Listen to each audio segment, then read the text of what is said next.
After going out and grabbing Derek Carr in the offseason, the New Orleans Saints have used their first 2 picks to solidify their defensive front. First, Clemson defensive lineman Bryan Bresee in the first round. Now, with the 40th pick in the 2023 NFL Draft, the New Orleans Saints snag pass rushing Isaiah Foskey from Notre Dame. I'm Peter Bukowski with Ross Jackson from Locked On Saints. We are going to dig into this defensive front for New Orleans. Locked On NFL Draft coverage presented by Ultimate Football GM. You think you could run an NFL franchise? Visit ultimate-gm.com to play the ultimate NFL GM simulation game. Start your dynasty today. I promise you will not be able to cook the books the way the New Orleans Saints do in that game.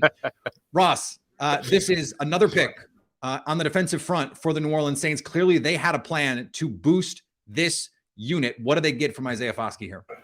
Yeah, they get the attacking defensive line with these first 2 selections. I mean, you grab a guy like Bryan Bresee, who's, this sort of penetrating pass rushing 3 tech. And then now you complement that. You, of course, complement your, stud veteran defensive lineman on the opposite side, your pass rusher in Cameron Jordan with Isaiah Foskey. And look, he checks all the boxes. I mean, he's one of those guys, 6'5", 264 pounds, 4'5", 840.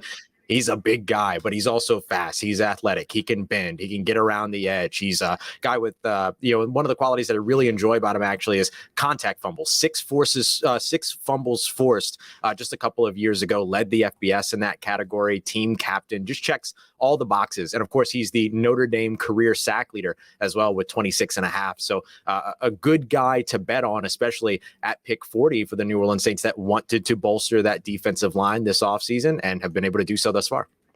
We're talking about a premium athlete at a blue chip program with 2 years of high level sack productivity. I feel like the NFL overthought this one. Why is he still on the board? What is the downside to someone like this? Where does he have to get better?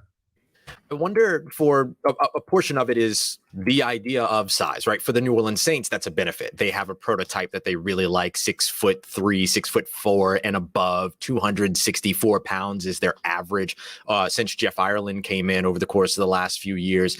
And so I think that, with all of that, maybe the rest of the NFL is kind of falling in love with the Nolan Smiths, the, Derek Halls, the Lucas Van Nesses, though, are still, getting some good play out there in terms of these longer, lankier or lengthier guys. So I think that that's a big part of it. But I think maybe one of the things that you look at that you could say that you would like to see a little bit more productivity from is just his ability to set the edge, hold the edge, and then be a little bit more impactful in the run game. But here in New Orleans, that's going to be kind of the premier thing that you're expecting from him. So with that, he should be able to have the opportunity to develop that with reps, because I do think he'll hit the field early and he'll hit the field often. Where can the Saints go from here in this draft to try and potentially bolster this offense? What are they looking for next, do you think?